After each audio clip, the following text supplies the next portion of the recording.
나는 내 눈앞에 항상 천국과 지옥 둘 다를 있게 하고 싶다. 매일 이 둘을 생각해 본다는 것은 모든 사람들을 이성적이고 신앙적으로 만든다고 생각한다. 이 말은 1747년 존 웨슬리가 한 말입니다. 참으로 우리 모두에게 천국과 지옥을 항상 생각하고 기억하는 것이 필요합니다. 왜냐하면 수많은 사람들이 동물처럼 비이성적이고 불신자처럼 비신앙적으로 살아가고 있고 또 그러기가 쉽기 때문입니다. 천국과 지옥은 실제로 존재하고 우리는 언제 죽을지 모릅니다. 그런데도 마치 현세만 있고 내세가 없는 것처럼 살아가고 있습니다. 이런 사람들이 너무나 많습니다. 세상에 이보다 비이성적이고 비신앙적인 것이 또 어디에 있겠습니까? 저는 듣기 전에 여러분이 사람답게 이성적이 되고 신자답게 신앙적이 되길 원합니다. 그런데 이 일에 가장 도움이 되는 것이 부자와 나사로의 비유입니다. 그래서 이 비유를 상고해 보고자 합니다. 우선 부자와 나사로의 이야기는 비유일까요? 아니면 실화일까요? 고대의 성경 주석가 데오피라크트는 유대인들의 전설에 의하면 나사로가 예루살렘에 살았다고 전합니다. 또 전승이나 어떤 사본들에는 부자의 이름이 니느웨라고 나옵니다. 그래서 본문이 비유가 아니라고 실화라고 보는 설교자와 학자들이 의외로 많습니다. 먼저 존 웨슬리는 이 이야기는 단순히 하나의 비유인가? 혹은 실제적 사실인가? 본문 안에 설명이 쉽지 않은 하나나 혹은 두 가지 때문에 단순한 비유로 많은 사람들에 의해 믿어지고 주장되었다. 특히 지옥에 있는 사람이 어떻게 낙원의 사람과 대화할 수 있는가가 이해하기 어렵다. 그러나 우리가 이것을 설명할 수 없다고 인정하더라도 어떤 부자가 있었다는 직설적인 주님의 주장을 뒤엎을 것인가? 부자가 없었는가? 이런 사람이 결코 존재하지 않았는가? 그리고 나사로라 이름한 거지가 있었는가? 없었는가? 우리 주님이 적극적으로 주장하는 것을 적극적으로 부인하다니 참으로 당돌하지 않은가? 또 존 라일 감독은 이렇게 말했습니다. 나는 이것이 실제 역사로 간주되어서는 안 될 이유를 찾지 못한다. 그것은 우리 주님의 모든 비유들의 방식을 따라 하나의 교훈을 지적하기 위하여 사용된 실제 이야기로 보인다. 그 이런 말을 덧붙였습니다. 몇몇 교부들은 거지의 이름은 나타나 있지만 부자의 이름이 나타나 있지 않은 사실에 주의를 기울인다. 그것은 부자의 이름은 생명책에 기록되지 않았는데 나사로의 이름은 생명책에 기록된 사실을 함축하는 것으로 생각된다. 이러한 경우에 있어서 부자의 이름을 밝히는 것은 매우 불쾌한 일이며 그의 친척들과 친구들의 기분을 상하게 하는 것이라는 사실을 염두에 두는 것이 좋을 것이다.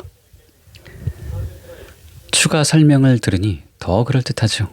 또 우리 모두가 존경에 맞지 않는 케네스 해긴 목사님도 거듭 이렇게 말했습니다. 이것은 비유가 아닙니다. 왜냐하면 예수님께서 한 부자가 있어 자색옷과 고운 베옷을 입고 날마다 호화롭게 즐기더라. 그런데 나사로라 이름한 거지가 헌데투성이로 그의 대문 앞에 버려진 채라고 말씀하셨기 때문입니다. 분명히 예수님께서는 이 말씀을 하실 때 실제 인물을 마음에 두고 계셨습니다. 이 성경 말씀은 많은 사람들이 생각하는 것 같이 비유가 아닙니다. 예수님은 모든 비유에서 이런 것은 저런 것과 비슷하다라고 말씀하셨습니다. 이 구절에서 이런 것은 저런 것 같다고 말씀하고 있지 않습니다. 예수님은 단지 이렇게 말씀하셨습니다. 한 부자가 있어. 그런데 나사로라 이름하는 한 거지가 어떤이란 말은 확실한 것으로 우리는 비유를 말할 때 어떤이라는 단어를 사용하지 않습니다. 예수님께서는 어떤 한 부자가 있었다고 말씀하셨습니다. 그는 이 세상을 떠나서 그가 이 고통의 장소라고 불렀던 곳으로 내려갔음이 분명합니다. 심지어 유명한 강해 설교자 이동원 목사님도 본문에 대해 이렇게 말합니다. 본문은 한 부자가 있어라고 시작합니다. 이 구절은 많은 사람들에게 소위 부자와 거지 나사로 비유로 일컬어지고 있습니다. 그러나 이 말씀은 비유가 아닐 수도 있습니다. 누가 비유라고 했습니까? 성경에 비유라는 암시가 있을 때는 그것을 비유로 해석할 권리가 우리에게 있습니다. 실상 성경은 이것을 비유라고 말하지 않습니다. 이것은 얼마든지 사실일 수가 있습니다. 저는 마음을 다하여 말합니다. 예수님께서는 틀림없이 실제로 있었던 한 사람의 역사적 사실을 통하여 천국과 지옥의 엄숙한 메시지를 선포하려고 시도하신 것일 수 있습니다. 어떻게 보십니까? 들어보니 정말로 비유가 아닌 것 같지요. 그러나 모두 이렇게 생각하는 것은 아닙니다. 일례로 유대한 하나님의 사람 찰스 G. 피니는 본문에 대해 이렇게 말했습니다. 이 말씀은 분명하게 단언할 수 없지만 하나의 비유라고 볼 수 있습니다. 이 말씀에 기록된 일이 실제로 똑같이 발생할 수도 있겠지만 상황으로 미루어 판단하건대 비유라고 보아야 합니다. 또한 대부분의 학자가 본문을 비유로 생각합니다. 그렇다면 과연 둘 중 어느 것이 옳을까요? 저는 단지 둘 중에 하나가 아니라 데럴벅의 주장에 동의합니다. 이 이야기는 전문적인 의미에서 과연 비유인가? 어떤 학자들은 이 이야기에는 비유의 특징을 드러내는 표지들이 없다고 말한다. 왜냐하면 비유는 현실에서 반복적으로 일어나는 현상들을 끌어와서 일상생활 속의 대상들이나 사건들을 비교하기 때문이라는 것이다. 다음 두 가지 문제들은 이 이야기가 지닌 이와 같은 특성을 지지해준다. 첫째, 이 이야기는 비유라고 명백하게 불리지 않는다. 또한 이 이야기는 비유라고 암시해주는 표현으로 비교한다는 머릿말로 시작되지 않는다. 그렇지만 이와 같은 관점이 이 이야기가 비유가 아니라고 결정적으로 입증해주는 것은 아니다. 왜냐하면 어떤 비유들에는 이와 같은 머릿말이 나타나지 않기 때문이다. 둘째, 다른 비유들과는 달리 이 이야기는 등장하는 사람들의 이름이 언급된다. 반면에 다른 비유들에서는 등장인물의 이름이 소개되지 않거나 또는 종이나 청지기와 같은 일방적인 명칭으로 언급된다. 이 점은 다른 비유들이 지닌 일상생활의 특성을 드러내준다. 그리고 이 이야기는 심판이나 잔치의 이미지가 아니라 유일하게 죽은 다음에 전개되는 삶에 대한 묘사이다. 따라서 비유라는 용어가 지닌 전문적인 의미에서 말할 때 이 이야기는 단순한 비유가 아니다. 선한 사마리아 사람, 어리석은 부자 및 바리새인과 세리에 대한 이야기와 더불어 린네만은 이 이야기를 예화라고 부른다. 이 중 선한 사마리아 사람에 대한 이야기는 비유라고 공식적으로 인정할 수 있는 머리말이 언급되지 않는다. 하지만 이 이야기가 대부분의 다른 비유들과 똑같지 않다는 것은 이 이야기가 어떤 사항이나 가르침에 대해 예증해 주거나 비교해 주지 않는다는 것을 의미하지 않는다. 이 이야기는 예화라고 불러야 한다. 물론 예화가 비유라는 개념 아래에 분류되며 또한 특별한 범주를 이루고 있다고 주장한다. 따라서 이 이야기를 비유적인 특성을 지닌 이야기라고 부르는 것이 전적으로 틀릴 것은 아니다. 이 이야기는 현실 생활과 관련해서 일어날 수 있는 사후의 상황을 가정하면서 그것을 생생하게 묘사해준다. 그러면서 현실의 상황과 사후의 상황을 비교하면서 교훈을 제시해준다. 이 이야기는 실질적으로 일어나는 어떤 한 가지 사건이 아니라 어떤 대표적인 사건에 대해 묘사해준다. 또한 이 이야기는 본받지 말아야 할 행위에 대해 세부적인 가르침이 들어있다. 이 이야기를 한 가지 예화라고 부르는 것은 죽은 다음의 삶에 대한 이 이야기의 세부 내용이 반드시 사후세계에서 실질적으로 일어나는 것을 구체적으로 묘사하는 것이 아니라는 것을 암시해준다. 오히려 죽은 다음의 삶에 대해 그림을 보여주듯이 생생하게 묘사해 준다는 것을 넌지시 알려준다. 브루스 바스톤도 이와 견해가 같습니다. 우연하게도 이 사람은 예수님이 이야기 속 인물의 이름을 구체적으로 밝히신 유일한 경우에 속한다. 혹은 이것을 통해 예수님이 이야기가 비유라는 사실을 밝히시지 않았기 때문에 실제 역사적인 사건이라고 주장하였다. 그러나 선한 사마리아인의 비유와 어리석인 부자의 비유처럼 이것은 역사적인 사건이라기보다 예화일 가능성이 더 높다. 또 데럴복은 그 후에 자기 주장을 뒷받침해주는 이런 말을 했습니다. 헬라어 본문에서 이 이야기는 16장 1절에서 어떤 약삭빠른 청지기에 대한 비유와 같은 방식으로 소개된다. 또 어떤 부자가 있었다. 이와 같은 유형의 머리말은 여기서 소개되는 이야기가 비유라는 것을 알려준다. 어떤 부자는 날마다 가장 좋고 화려한 옷을 입고 또한 진수성찬을 먹으면서 살았다. 하지만 가난한 사람과 달리 여기서 부자의 이름은 소개되지 않는다. 따라서 이 이야기는 어떤 부자의 이름을 구체적으로 밝혀주는 것보다 부자들 전체의 초점을 맞추는 표현 방법을 선택하고 있다. 예수님은 어떤 특정한 부자를 머릿속에 떠올리며 이 이야기를 들려주는 것이 아니다. 저는 이 설명에 공감이 되었습니다. 그 후 과연 그런가 하고 연구해 보았습니다. 그리고 이 주장이 틀렸다는 증거를 찾지 못했습니다. 때문에 저는 본문이 비유에 속하는 예화라는 대럴벅의 주장이 옳다고 생각합니다. 그런데 이처럼 본문이 실화가 아니라 예화라 할지라도 문제될 것이 없습니다. 왜냐하면 말씀하신 분이 사후세계의 실상을 누구보다 가장 잘 알고 계시는 우리 주 예수님이시기 때문입니다. 그래서 실화가 아니라도 충분히 권위가 있고 정확성이 담보가 되기 때문입니다.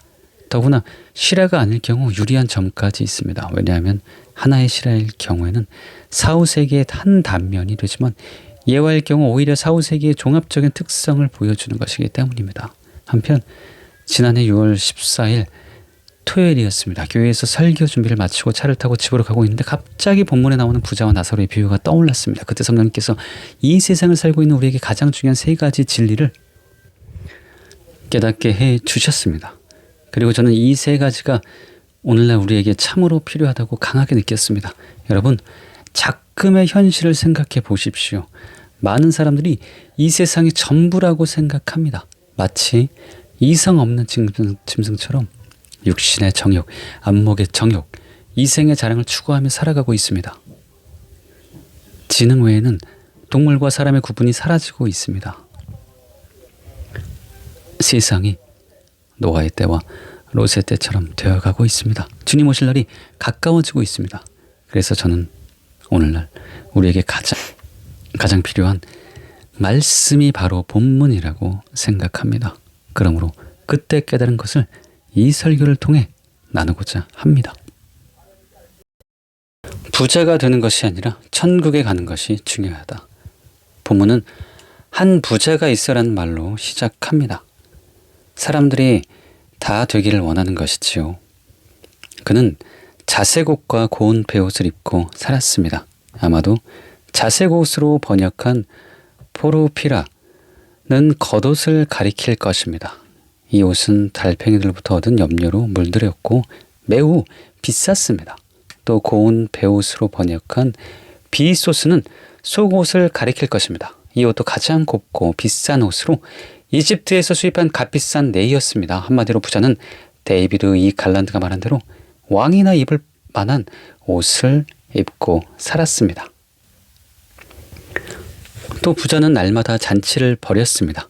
그 당시 결혼식 때나 잔치를 벌였습니다. 그러나 부자는 아마도 식도락가로서 날마다 잔치를 벌이고 살았습니다. 누가복음 12장에서 나온 어리석은 부자의 비유에 보면 그 부자의 마지막 바람은 먹고 마시고 즐거워하자였습니다. 본문에 나오는 부자도 그와 판박이옵니다. 때문에 루키아누스는 이 모든 좋은 것을 실컷 먹으면서 트림하고 초대한 손님들의 축하를 받으며 쉼없이 잔치를 벌이는 사람으로 부자를 묘사했습니다. 그런데 그의 집 대문에는 부자와 완벽하게 대조를 이루는 나사로라는 거지가 버려져 있었습니다. 아마도 나사로는 다리를 절었을 것입니다. 또한 사람들이 들것에 실어서 부자의 대문 곁에 내려놓았을 것입니다. 왜냐하면 버려진 채 헬라어 에헤블레토는 사람이 너무 아파 스스로 움직이지 못하는 것을 암시하기 때문입니다. 또 이 단어는 나사로가 다리를 절거나 아니면 적어도 배가 고파 움직일 수 없다는 것을 암시합니다. 다음 구절에 나오는 개들이 와서 나사로의 헌대를 핥았다는 것도 이것을 뒷받침해 줍니다. 왜냐하면 나사로에게 개들을 피하거나 쫓을 힘조차 없었다는 것을 보여주기 때문입니다. 또한 나사로의 몸은 헌대투성이었습니다. 상처와 종기 투성이었습니다. 그러나 나병 환자는 아니었습니다. 나병 환자는 공개적인 장소에서 구걸할 수 없었기 때문입니다. 나사로는 이런 비참한 상태로 부자의 대문 앞에 버려져 있었습니다.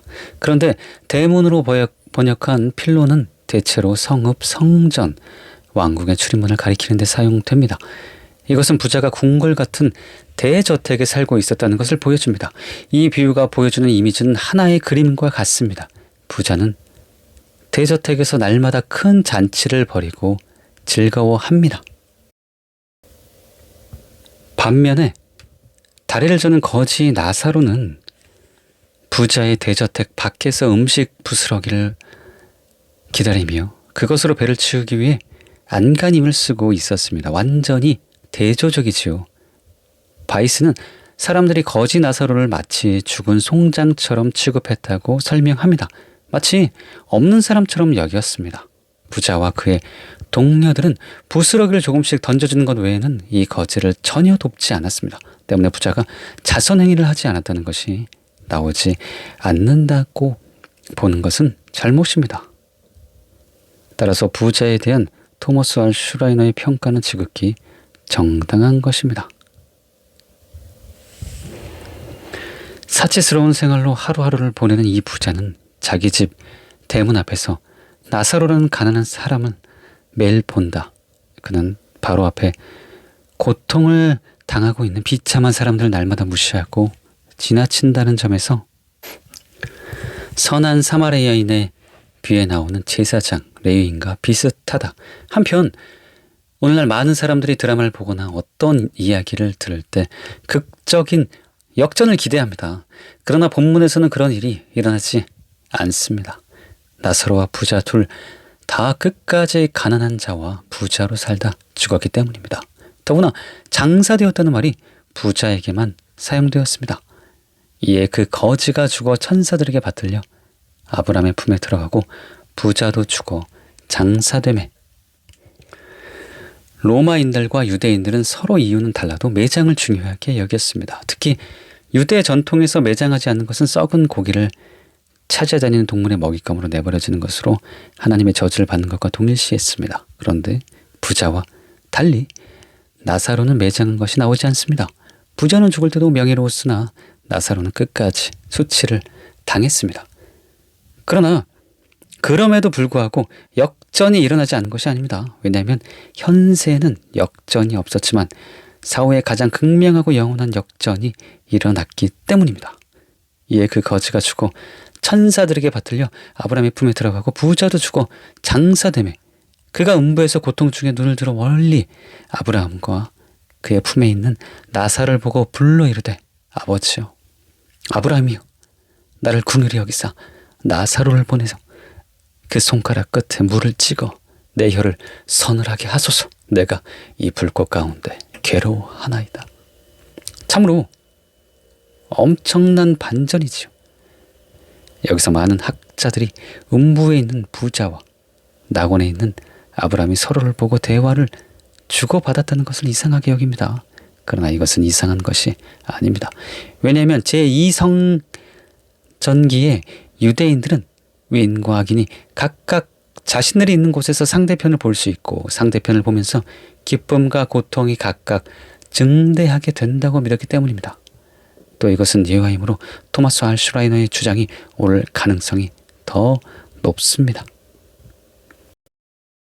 이 비유의 모든 요소가 미래 세계를 묘사하는 것은 아니다.